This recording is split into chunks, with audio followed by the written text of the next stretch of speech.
ஓம் சரவண பவ. வேலும் மயிலும் சேவலும் துணை. என் பிள்ளையே, நன்மைகள் உன்னை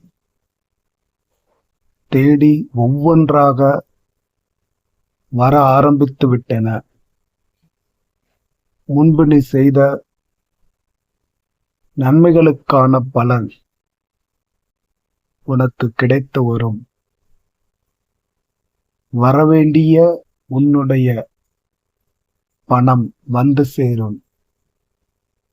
இப்போது பண வரவில் எந்த தடையும் இல்லை.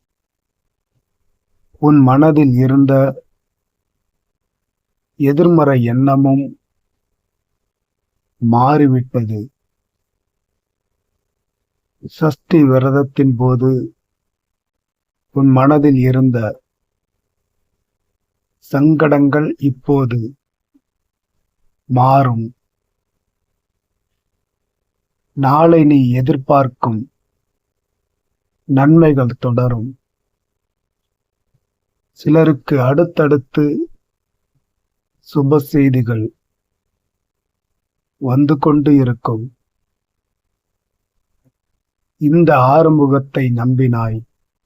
இனி உன் வாழ்வில் ஏறுமுகமே.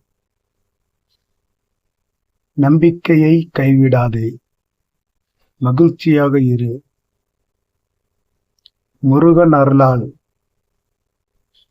எனக்கு நேர்மறை எண்ணமும் நன்மைகளும் தொடர வேண்டும் என்று பதிவிடு. நன்மைகள் தொடரும்.